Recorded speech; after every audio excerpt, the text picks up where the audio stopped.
Module 4, the Maritime Security Assessment.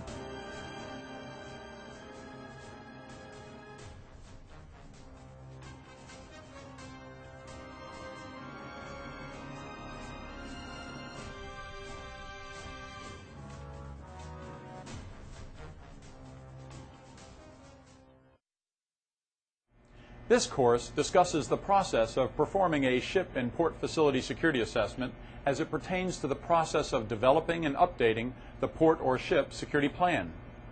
The process of performing a threat assessment and on-site vulnerability assessment or security survey, followed by a risk and consequence analysis, is detailed.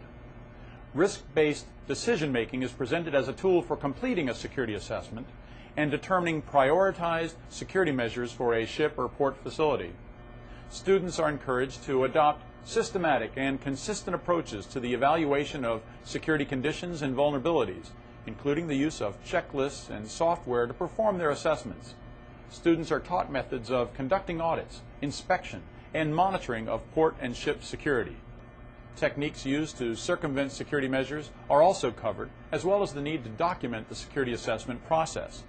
This program is given in 3 parts: seaport and ship security measures and vulnerabilities, methodology and considerations associated with a port facility vulnerability assessment, and a sample risk assessment methodology for a port facility or ship risk assessment.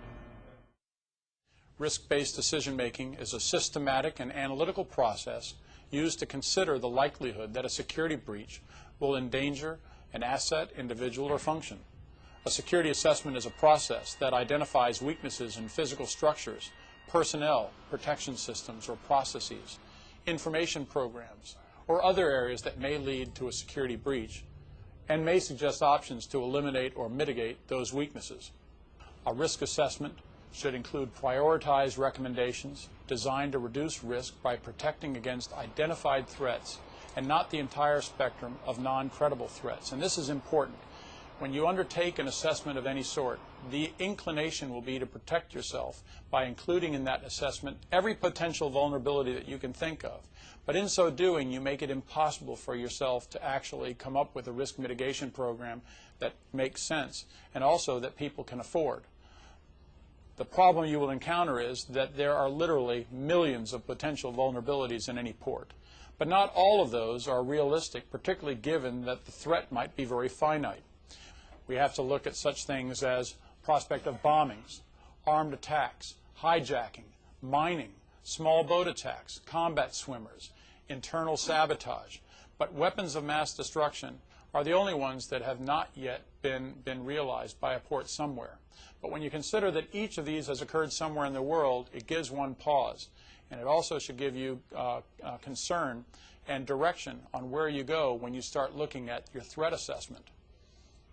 Port of Colombo, because of the insurgency and because of the internal turmoil associated with the LTTE Tigers that we discussed in the introduction, the Port of Colombo has seen attacks by commandos, by both combat swimmers and land assailants. They've been mortared, they've been bombed with suicide bombers. When I was there most recently, I was given a tour by the commander of security for the port, a Special Forces colonel. He was very proud of all of the measures that had taken place.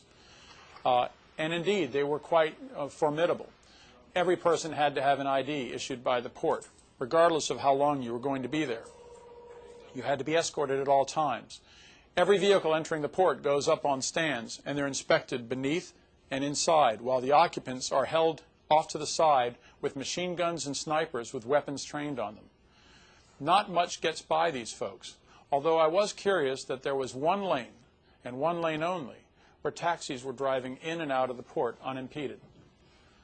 Oh, that caused me some concern, and I asked my friend first by telling him, you know, everything you're doing here is extraordinary, and I don't know that I've seen better security at an access point to any port anywhere in the world, but I am somewhat troubled by the taxis that appear to go through without any sort of challenge whatsoever. And he looked down at the ground and then he said, well, Kim, all I can tell you is that we're very concerned about the LTTE Tigers, but we're scared to death of the taxi union.